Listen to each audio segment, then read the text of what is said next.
Hi, I've got a question for you. How many people here would say they can draw? Well, I think we've got about 1 or 2% of the hands going up. And it's interesting, isn't it? It's a little bit like people think of spelling or singing. They think, well, you can either do it or you can't. But I think you can. Because when people say they can't draw, I think it's more to do with beliefs rather than talent and ability. So I think when you say you can't draw, that's just an illusion. And today I'd like to prove that to you. Now when I say draw, I'm not saying we're all going to draw like Michelangelo. We're not going to be painting the Sistine Chapel ceiling. But would you be happy if, by the end of this session, you could draw pictures a little bit like this? Or even a little bit like this? Well, actually, there's only 2 things you need to do to be able to achieve this. 1 is have an open mind. Are you up for that? Yes.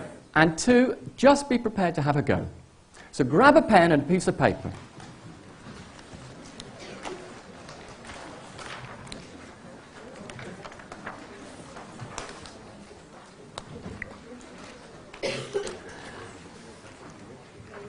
Okay, so here's how it's going to work. I'll show you the first cartoon we're going to do, so just watch to begin with. Here we go. Just watching.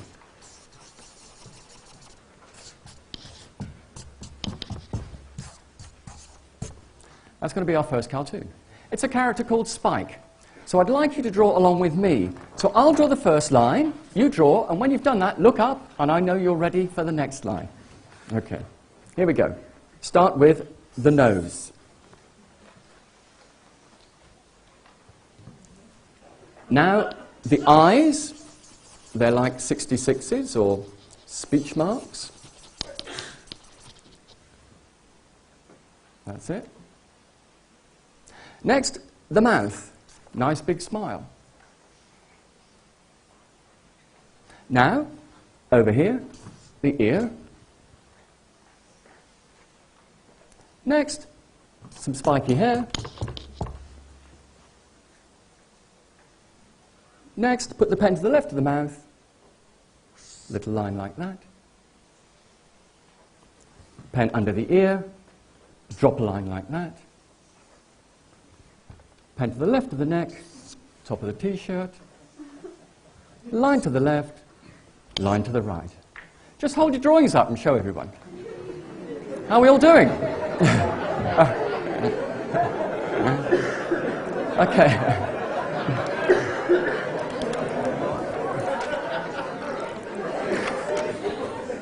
Okay, fantastic. So, it looks like you've just learned to draw one cartoon, but you've actually learned more than that. You've learned a sequence that would enable you to draw hundreds and thousands of different cartoons, because we're just going to do little variations on that sequence. Have a go at this. Draw along with me. Nose.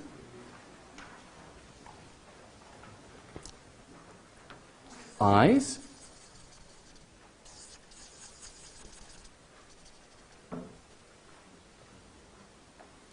Smile.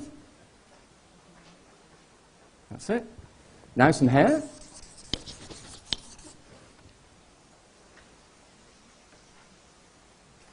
Pen to the left of the mouth. Under the hair. Little V shape for the top. Line to the left. Line to the right. So we've got another character. Let's call her Thelma. So we've got Spike and Thelma. Let's try another one. Here we go. Another little variation. Getting the idea. Starting with the nose. But this time we'll change the eyes slightly. Look, 2 circles together like that. That's it. Then 2 little dots in for the eyes. And this time we'll change the mouth slightly. Watch. Little circle coloured in there. Have a go at that. Next, the ear. Now we'll have some fun with the hair. Watch. Some nice curly hair. Then same thing, pen to the left of the mouth. Little line like that. Under the ear. drop a line, top of the t-shirt, line to the left, line to the right. I think we'll call him Jeff. We'll do one more. One more go. Here we go. You're getting the idea. So we'll start with a nose again. Notice we're doing little variations. Now we'll change the eyes so we've got them apart, and we'll put some little dots in like that. Next, the mouth's slightly different. Let's put a little V shape like that. Triangle. And a little line across, and we'll just colour this little bit in. Now watch this bit carefully. Some hair. Watch. Here we go. A little line like that. Next, a bit more there. And watch, a couple of triangles to make a little bow. Triangle at the bottom, rest of the hair.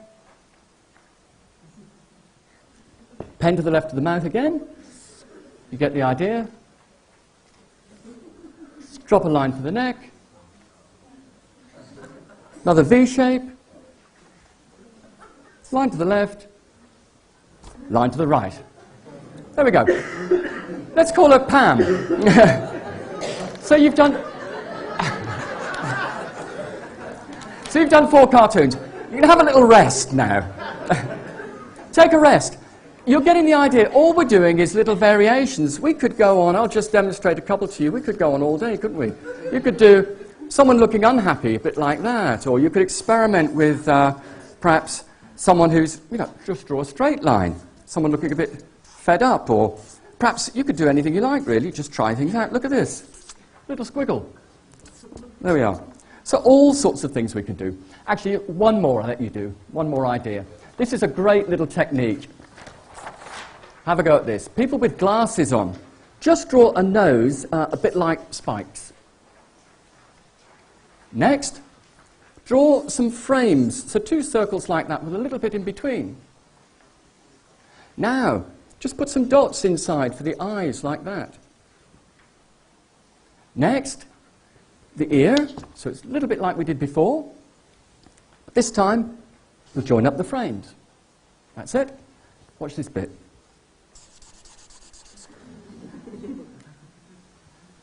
And this bit I really like. Watch.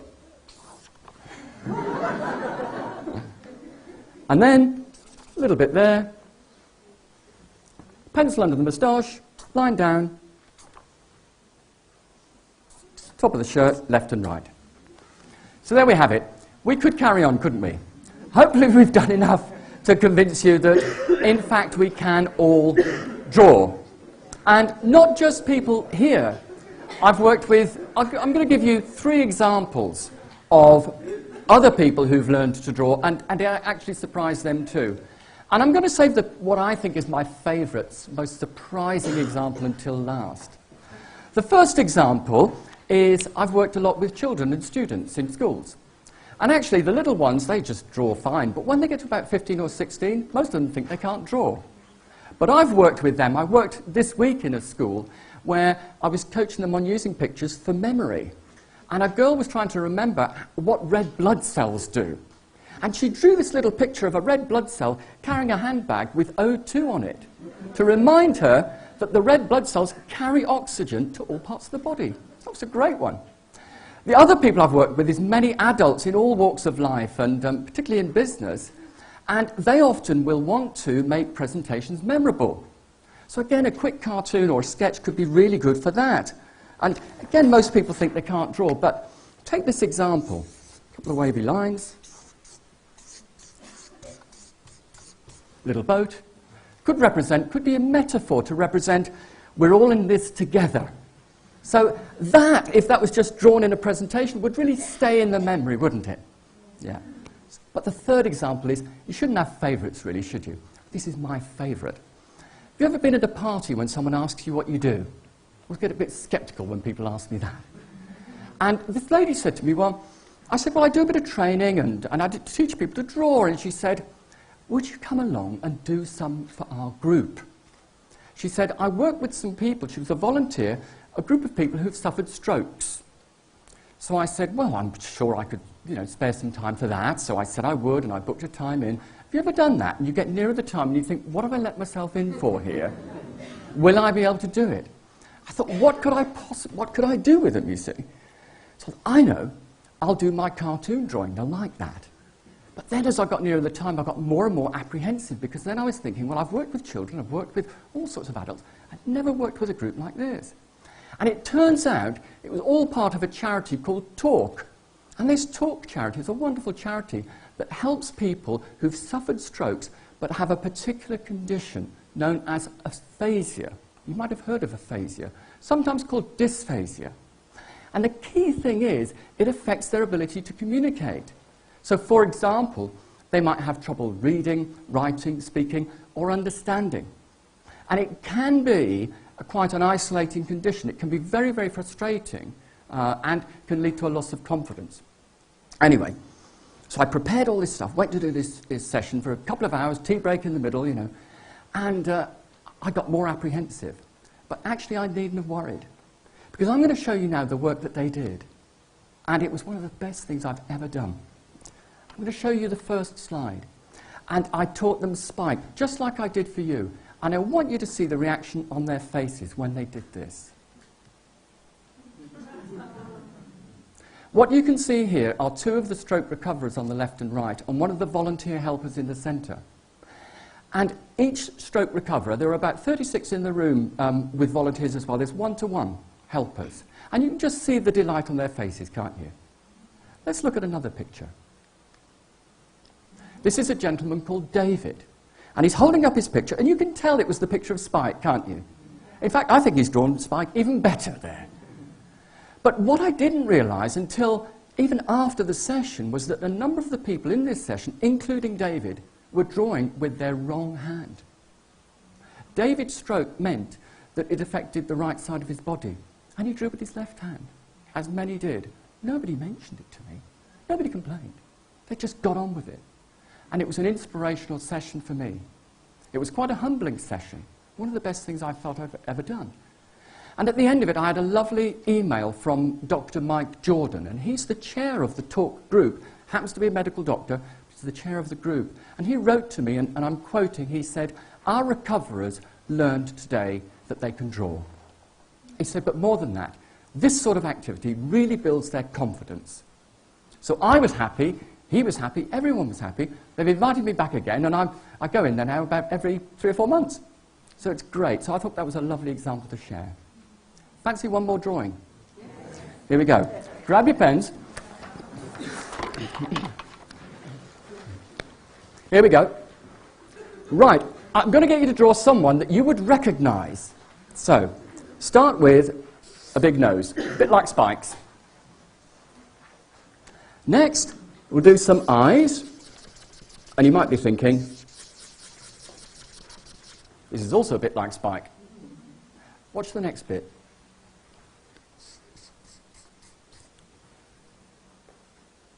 You're getting warm? There you go. Little line down there. Down here. Little V shape. Line to the left, line to the right. Then you've got Albert Einstein. So, you've got the pens with you. You've proved that you can. You've proved that you can draw. You're very welcome to take the pens with you and have a practice at home, even show somebody else. But actually, I'd like to leave you with a final thought. When you walked in here today, many of you didn't believe you could draw. And, I've got a question for you about that. How many other beliefs and limiting thoughts do we all carry around with us every day? Beliefs that we could perhaps potentially challenge and think differently about. And if we did challenge those beliefs and think differently about them, apart from drawing, what else would be possible for us all? Thank you very much.